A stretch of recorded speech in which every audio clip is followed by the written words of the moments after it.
Okay, here's the deal. We're all in a stay-at-home order. We can't really go anywhere, and you want to start a vegetable garden now. I'm going to show you all the different things that you can find inside of your own house, inside of your pantry, kitchen, and your refrigerator. You'd be surprised what you can start growing with now. What's going on, you guys? I'm the ADHD gardener, where I use gardening, houseplants, and humor as a form of therapy. What I have here is a bunch of stuff that I normally use all the time, just regular in my kitchen. All this stuff can be divided into 3 different categories: herbs, seeds, and veggies. I'm gonna go over herbs first. When you go to the supermarket and you go in the produce section, chances are you'll find a bunch of herbs that they sell in like little plastic bags that you can just bring to your house. Well, I have a cutting of such as this. What I have here is basil. Now this can work for rosemary, oregano. I know this works for mint, lemon balm. I don't know about any other ones, but I know this for a fact, basil works because I've done it before. Now you have to make sure there's a few leaves on here, and you're gonna just leave it in water. Easy way to propagate. You just put it in water and you just leave it on your windowsill or something and just let it grow roots. I don't know if it works for everything, but all the things that I've listed, I know it works because I've done it before. I only have basil at the moment because this is my kitchen and I haven't been able to go outside. Hello, stay at home, and I'm immunocompromised, so I can't be floating around everywhere. But this is what I got. This is an option. The second category is seeds. Now right here, I have a bunch of beans. Dried beans can go a long way. Not only can you cook them, you can actually grow with them too. And I just bought these at the supermarket. That's it.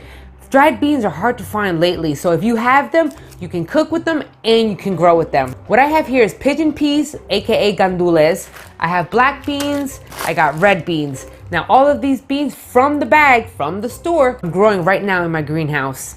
I even have popcorn. Now I know when I sow the seeds to grow corn that the kernels look just like this.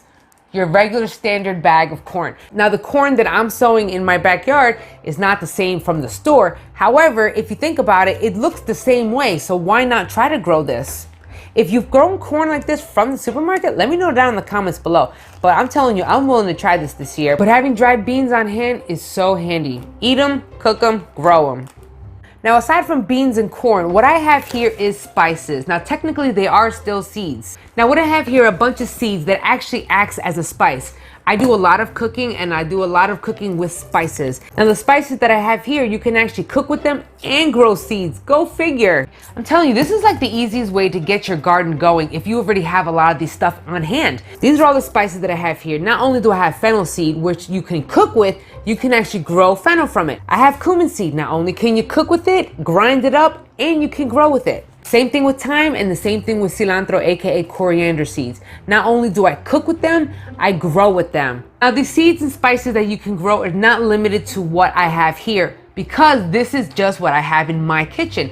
The last category I have here are actual veggies. See, I got a cucumber here that's kind of old, but I'm gonna keep it because it's got seeds inside of them that I can use to start growing some more outside. This also goes for zucchinis. This also goes for eggplants, spaghetti squash, butternut squash, anything that has these large seeds inside, you can save them and use them to grow outside. I save my seeds all the time, and this is how gardeners get to reuse a lot of seeds without having to go buy seeds. I can also grow ginger. I'm telling you, man, there's a lot of stuff inside of your kitchen that you can get started growing right now. Ginger, garlic, potatoes, sweet potatoes. I mean, look, it's sprouting vines. It's sprouting eyes. Don't throw these things away. They may look like you don't want to use them right now to eat, but you can plant with them. This goes with onions as well. Sometimes when the onions are kind of like going for too long, they start sprouting these little green tops. You can grow that. You can plant that. Don't throw these things away. Even garlic will start shooting up a bunch of little green shoots. You can plant this stuff. These veggies you may not cook with, but you can start planting with them. I'm telling you, free food, free seeds. I have a cut onion here and it's starting to regrow already. I got this turnip right here that's kind of old, but I'm not gonna throw it away. This can also work for carrots and parsnips as well. You won't get new carrots and parsnips, but however, you'll get new shoots coming out of it that you can still eat. 2 plants that I have here are the best, and I've tried them myself, so I know this will work. Peppers and tomatoes. These 2 are actually really special because you don't have to dry these seeds before you plant them in the soil. A lot of these seeds that you get have to be dried before you plant them in the soil because they will rot. However, peppers and tomatoes are like the only ones that you can throw into the soil right now, raw as it is, and grow some stuff. I know this works because I've tried it before, and even I was dumbfounded when they started growing. I was like, what in the world? Peppers and onions, you just take the seeds out of both of them, plant them in the soil, bam, you got plants. There's a long list of possibilities that you can have that are inside of your kitchen. You just got to take a look and see what you can find. I hope you found this interesting and informative, and I would love to know what you have in your kitchen inside right now that you can start growing with. Let me know in the comments down below. Have you tried growing anything that's from your kitchen right now? Let me know. And if you did like this video, don't forget to smash that like button. I really appreciate it. And why am I still holding on to this pepper? I'm gonna put it down. If you want to see more content on gardening, houseplants, and humor as a form of therapy, then consider subscribing. I drop a video every week and then some in between. Also, you can find me on Facebook and Instagram. I drop a little more inside and outs of my life. I'm always on there daily. I'm always sharing memes, and I'm always sharing little side projects that I'm doing throughout the week. So stay tuned for all of that. And on that note, I thank you guys for chilling with me. And until the next episode, peace and love.